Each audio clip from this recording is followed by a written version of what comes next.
வணக்கம். இன்றைக்கி நம்ம பார்க்க போகிற சமையல் ஒரு அருமையான பிரேக்ஃபாஸ்ட் ரெசிபி தான் பார்க்க போகிறோம். அதுக்கு சூப்பரான சட்னியும், அதாவது பாசிப்பருப்பு தோசையும் தேங்காய் தண்ணி சட்னியும் எப்படி செய்யலாங்கிறத பார்க்கலாம். ரெண்டுமே டேஸ்ட் நல்லா அட்டகாசமாக இருக்கும். ரொம்பவும் ஹெல்த்தியாக இருக்கும். இந்த பாசிப்பருப்பு தோசை நல்ல கிறிஸ்பியாகவும் இருக்கும். ஸோ வாங்க இந்த மொறு தோசையும் தேங்காய் தண்ணி சட்னி எப்படி செய்யலாங்கிறத பார்க்கலாம். இப்போ ஒரு பவுல் எடுத்துக்கலாம். மெஷரிங் கப்பில் 1 கப் அளவுக்கு பாசிப்பருப்பு எடுத்துருக்கேன். இப்போ அதே கப்பில் 1/4 கப் அளவுக்கு பச்சரிசி சேர்த்துக்கலாம். இதை நல்லா ஒரு 2 தண்ணி போட்டு கழுவிட்டு வந்துடலாம். இப்போ நல்லா கழுவிட்டு வந்தாச்சு. இது வந்து ஒரு 1/2 மணி நேரம் ஊறட்டும். இப்போ பாருங்கள், பாசிப்பருப்பு நல்லா ஊறிடுச்சு. இதை வடிச்சிட்டு மிக்ஸி ஜாரில் சேர்த்துக்கலாம்.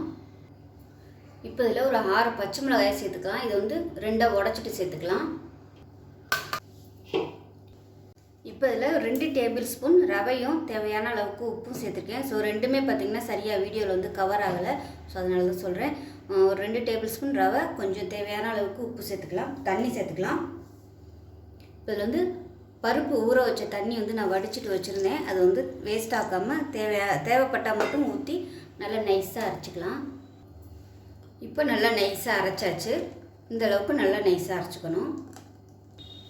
இப்போ இது நல்லா அரைச்சிட்டு வந்தாச்சு. இப்போ பாருங்கள், இதுக்கு வந்து தண்ணி ஊற்றையில் ரொம்ப கவனமாக ஊற்றணும். தண்ணி வந்து அதிகம் இழுக்காது. தண்ணி ஊற்றிட்டிங்கன்னா ரொம்ப தண்ணியாக போயிடும். பருப்புலேயுமே கொஞ்சம் தண்ணி இருக்கும். அதனால் கொஞ்சமாக மட்டும் தண்ணி ஊற்றிக்கோங்க. பத்தலைன்னா கொஞ்சம் கொஞ்சமாக ஊற்றி அரைச்சிக்கலாம். இப்போ இது வந்து நல்லா ஒரு 1 மணி நேரம் புளிக்கட்டும்.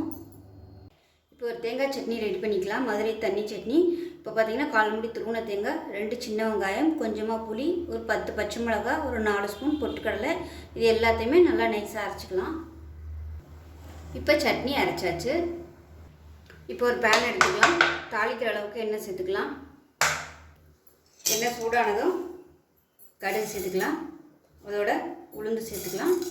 சீரகம் பிடிக்கும்னா நீங்கள் சீரகம் சேர்த்துக்கலாம். இதோட வாசனைக்காக வரமிளகா சின்னதாக ஒன்று சேர்த்துக்கிறேன். பச்சை மிளகா நிறைய சேர்த்ததுனால நான் வந்து வரமிளகா கொஞ்சமாக சேர்த்துருக்கேன். இதில் கருவேப்பிலையில் சேர்த்துக்கலாம். இப்போ கடுகு பொரிய ஆரம்பிக்குது. இதில் வந்து ஒரு டேபிள் ஸ்பூன் அளவுக்கு சின்ன வெங்காயம் பொடியாக கட் பண்ணி சேர்த்துக்கலாம். இது கூடவே பெருங்காயம் சேர்த்துக்கலாம். வெங்காயம் நல்லா வதங்கிடுச்சு. கேஸ் அமர்த்திடலாம். அமர்த்திட்டு இதில் வந்து ஒரு 1/4 டம்ளர் அளவுக்கு தண்ணி சேர்த்துக்கலாம். இப்போ இதில் நம்ம அரைச்சி வச்சுருக்க இந்த தேங்காய் சட்னி சேர்த்துக்கலாம். சூடோடு நம்ம வந்து இந்த சட்னி அரைச்சதை ஊற்றினோம்னா திரண்டு போயிடும். அந்த டேஸ்ட் வந்து கரெக்டாக வராது. அதனால் தண்ணியை ஊற்றிட்டு அதுக்கப்புறமா சேர்த்தோம்னா அந்த தேங்காய் வந்து எப்பயுமே அந்த பச்சை மணத்தோடு இருந்தால் தான் சட்னி வந்து நல்லாயிருக்கும். இப்போ அவ்வளோதான், அருமையான தேங்காய் தண்ணி சட்னி ரெடி ஆயிடுச்சு. இப்போ கல் நல்லா காஞ்சிருச்சு. மாவுமே நல்லா ஊறிடுச்சு. நல்லா 1 மணி நேரத்துக்கு மேலே வந்து நல்லா ஊற வச்சுட்டேன். நல்லா கெட்டியாகவும் ஆயிடுச்சு. இப்போ இதில் பெருங்காயத்தூளும் உப்பும் சேர்த்துக்கலாம். உப்பு கம்மியாக இருக்குது, அதனால் உப்பு சேர்த்துருக்கேன். பெருங்காயத்தூள் நல்லா வாசனை கொடுக்கும். இதில் விருப்பப்பட்டால் நீங்கள் வெங்காயம், இஞ்சி அரைக்கும் போது இஞ்சி சேர்க்குறதுனாலும் சேர்த்துக்கலாம். நல்லா கலந்தாச்சு. நம்ம தோசை ஊற்றிடலாம். தோசைக்கல் ரொம்ப சூடாக இருந்துச்சுன்னா ஊற்ற வராது. எவ்வளோ தூரம் மெல்லிசாக தேய்க்க முடியுமோ அந்த அளவுக்கு தேய்ச்சிக்கோங்க. சூடு இல்லைன்னா அழகாக இழுக்க வரும் இந்த மாவு. மேலாப்பில் எண்ணெய் விட்டுக்கலாம். இது பருப்பு ஐட்டங்கிறதுனால கொஞ்சம் டைம் எடுக்கும். இந்த எண்ணெயை எல்லா சைடும் நல்லா கரண்டி வச்சு தடவி விட்டுக்கோங்க.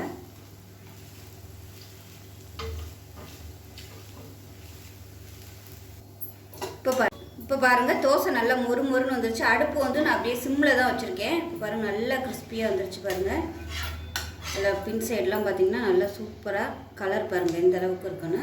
இது வந்து அப்படியே சுருட்டிடலாம். இப்போ இதை எடுத்துடலாம். இப்போ அருமையான பாசிப்பருப்பு தோசை ரெடி ஆயிடுச்சு.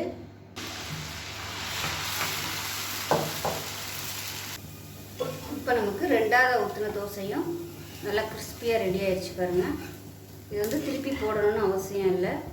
பாருங்கள், எந்த அளவுக்கு கோல்டன் கலரில் சூப்பராக வந்துருக்கு பாருங்கள். இப்போ பாருங்கள், நமக்கு மொறுன்னு தோசையும் தேங்காய் தண்ணி சட்னியும் அருமையாக ரெடி ஆயிடுச்சு. இதுக்கு வந்து தக்காளி சட்னி, இது மாதிரி காரசாரமான தேங்காய் சட்னி வச்சு சாப்பிட்டோம்னா அருமையாக இருக்கும். ஜீனி கூட வச்சு சாப்பிட்லாம். டேஸ்ட் நல்லா அட்டகாசமாக இருக்கும். இதே மாதிரியே செஞ்சு பாருங்கள். செஞ்சு பார்த்துட்டு எப்படி வந்துச்சுங்கிறத சொல்லுங்கள். வீடியோ பிடிச்சிச்சின்னா லைக் பண்ணுங்கள், கமெண்ட் பண்ணுங்கள், சேனலை சப்ஸ்கிரைப் பண்ணுங்கள், பக்கத்தில் பெல் பட்டனையும் ப்ரெஸ் பண்ணுங்கள். நன்றி.